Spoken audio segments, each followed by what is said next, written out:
Nah, pemirsa, liputan berikut ini sangat cocok sekali bagi Anda para pecinta kopi.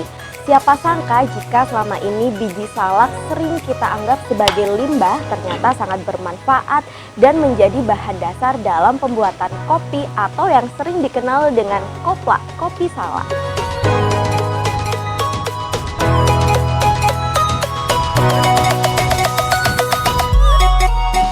Usaha kopi salak atau koplak ini pertama kali digagas oleh pemuda desa Pancakarya, Kecamatan Ajung, Jember, Muhammad Bustomi pada awal tahun 2015. Jadi pemirsa, setelah melalui proses panen, kemudian sortasi, yaitu pemilihan atau pemisahan dari grade 1, grade 2, sama grade 3. Nah, dalam pembuatan koplak sendiri, kita memilih grade 3 biji salaknya untuk kemudian diproses menjadi kopi seperti berikut ini.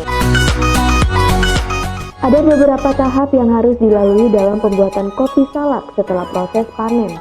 Di antaranya sortasi atau pemisahan grade dari grade 1, 2, dan 3. Biji salak yang telah disortasi dan masuk dalam kategori grade 3 kemudian dipotong-potong seperti berikut ini.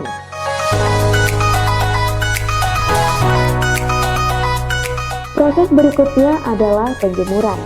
Proses penjemuran sendiri memakan waktu selama 7 hingga 10 hari. Berikut ini merupakan biji salak yang telah dijemur.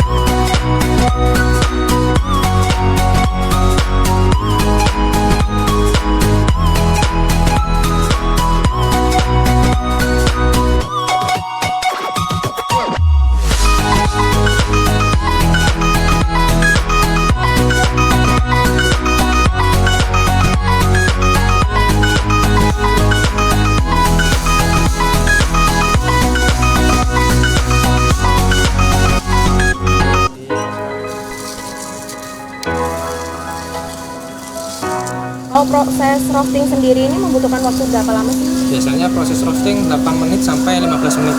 Oh, 8 hingga 15 menit. Ya. Itu tergantung dari Kapasitas mesin dan bahan bakunya. Nah, biasanya sekali roasting gitu ada berapa biji kopi Mas?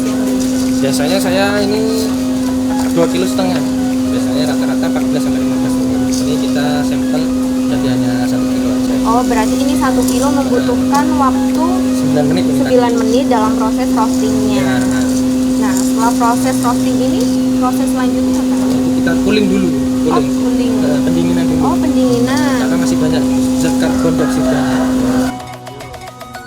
Proses roasting ini membutuhkan waktu sekitar 8 hingga 15 menit tergantung jumlah atau volume biji salak yang akan di roasting.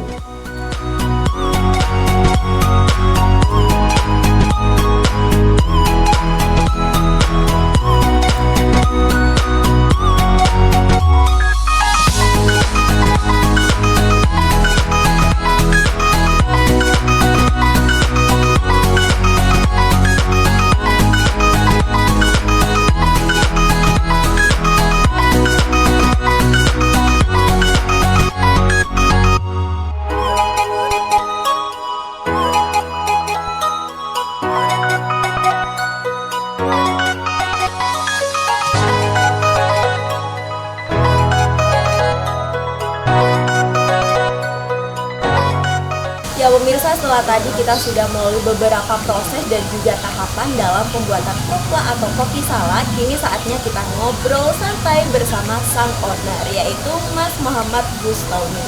Ya Mas, setelah tadi kan sudah melalui beberapa proses ya. Kemudian proses selanjutnya atau proses terakhir adalah cupping. Sebentar lagi kita juga menikmati ya Mas hasilnya. Hasil tadi. Kalau berbicara mengenai rasa nih Mas, rasa terlebih dahulu, bedanya dari kopi salak atau daripada kopi-kopi yang lain? Dulu awal banyak yang bilang ini seperti jamu. Ada lagi yang bilang ini seperti kopi, cuma lebih ringan. Cuma ada rasa khasnya sepet salak. Untuk kandungan kafeinnya sendiri Mas? Nah, Kalau kopla ini tanpa kafein, non kafein, Non-kafein. jadi aman untuk semua. Nah, Mas, kalau kita berbicara mengenai sejarah nih kan, kopla ini kan sudah dirintis oleh Mas Tommy mulai tahun 2015 ya. Ya, akhir 2014, kita 2014. fixnya 2015. 2015 awal. Nah, itu kendalanya apa sih, Mas? Melihat sekarang kan banyak sekali tuh usaha, terutama kuliner atau kopi-kopi lokal yang semakin menjamur nih. Kendalanya kalau dari Mas Tommy. Kalau kendala mungkin banyak yang belum tahu itu ya. Banyak orang belum tahu ini manfaat atau kandungannya yang ada di dalam kopla ini. Ini secara sosial yang terus dari kita bahan baku hanya terbatas, kita nggak terlalu banyak. Terus kedua mungkin kendala utama mungkin cuaca. Pada waktu pengeringan. Jadi kita sampai lama pengeringan. Sangat berpengaruh sekali ya, Mas, pengaruh berarti sekali. untuk cuaca ini. Terus kemudian Tanggapan awal itu kan banyak yang tidak tahu ya, ini buat apa bisa dimanfaatkan, kan banyak yang belum tahu, termasuk dari keluarga saya sendiri. ya, Terus saya browsing, ternyata ada banyak manfaatnya dari biji salak ini. bahkan banyak sekali kan masyarakat yang menganggap bahwa biji salak itu juga merupakan limbah seperti itu ya, Mas. Kemudian terciptalah dari ide untuk diinovasi menjadi lebih kreatif lagi, di mana biji salak itu juga sangat bermanfaat seperti itu.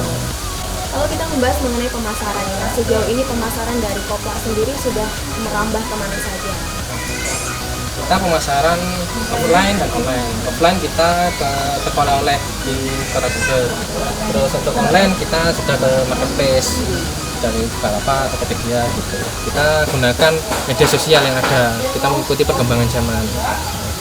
Jadi untuk yang online hampir ya alhamdulillah ini hampir ke seluruh Indonesia. Kalau prosentase sendiri, Mas, melihat dari awal merintisnya pada tahun 2015 hingga sekarang 2018 mau menginjak ke 2019, itu persentasenya berapa? Alhamdulillah ini kita mengalami peningkatan ya. Mulai dari tahun-tahun pertama kita tradisional semua, manual semua, mulai dari pakai kayu bakar selama 1 tahun, terus kita meningkat pakai sudah ada mesin sangrai atau mesin roasting, mulai dari kapasitas yang 500 gram tuh beranjak dapat 1 tahun lagi kita meningkat ke kapasitas 3 kilo, jadi meningkat dari kapasitas produksi juga.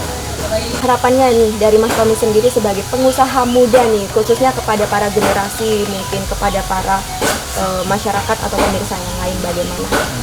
Sumber daya alam Jember itu melimpah dari segi dari kopi, ada salak, ada teh, ada pokok banyak sekali dari Jember itu. Saya pengen jadi nggak hanya sekedar generasi muda itu hanya jadi sekedar karyawan atau pegawai swasta itu aja ya. Paling tidak kita bisa bantu petani-petani lokal yang ada di Jember itu. Sumber daya manusia ada, sumber daya alamnya sudah ada.